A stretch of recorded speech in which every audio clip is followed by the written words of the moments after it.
Le métal repoussé. Donc, comment faire? Voici quelques consignes pour vous aider à faire cette partie. Vous avez reçu un carré. Je vous propose d'utiliser le côté argent puisque ce côté-ci, la couleur ne disparaît pas comme le doré. Donc, ça, c'est ce que je vous demande. Assurez-vous que votre dessin soit la bonne grosseur par rapport à la grandeur que vous avez reçue. C'est exactement le dessin que tu fais, que tu vas peut-être découper comme ça, qui va se retrouver sur ton métal. Donc, assure-toi que tu as été satisfait avant de commencer. Pas compliqué. Tu dois juste coller ton dessin sur ta plaque de métal, bien le rubanner en place avec le ruban que tu as à la maison. Tu te prends une surface molle, donc un agenda, ça pourrait être un cahier, etc. Donc, pas sur la table directement parce que ça ne créera pas les creux et les bosses nécessaires au métal repoussé. Je travaille directement sur ça. J'utilise un crayon de mine préférablement et non un pouce-mine parce qu'on va donner quand même une bonne pression.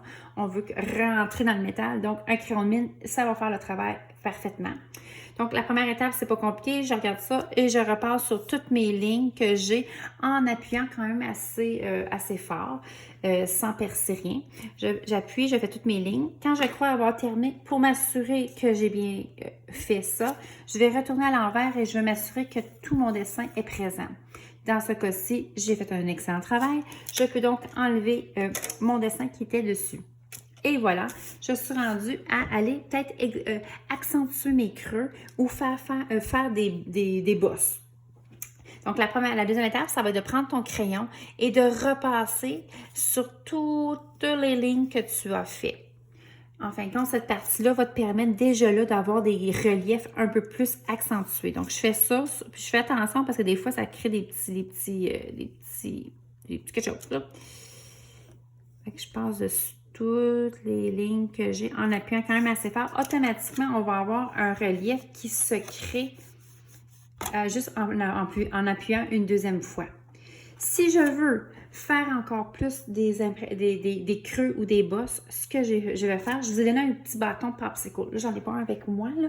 Donc, je vais faire semblant que ça, c'est mon bâton de popsicle.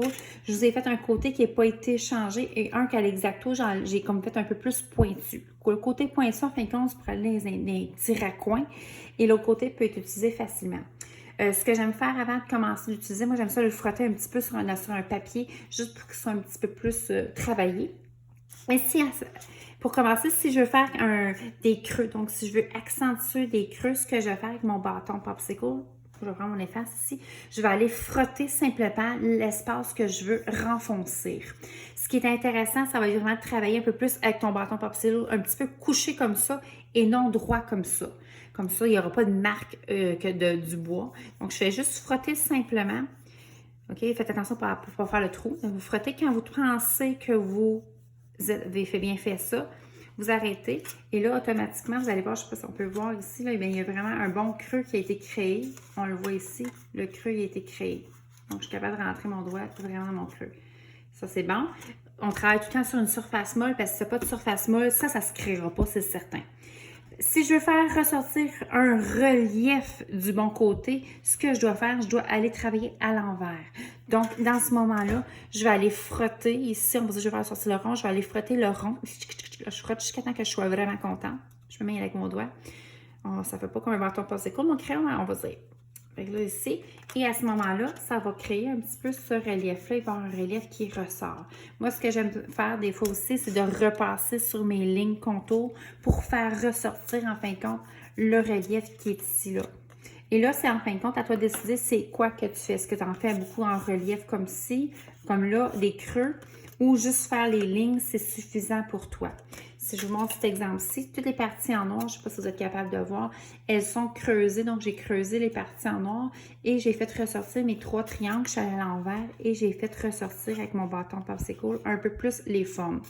Après ça, j'ai repassé sur mes lignes contours pour me faire des belles arêtes ici.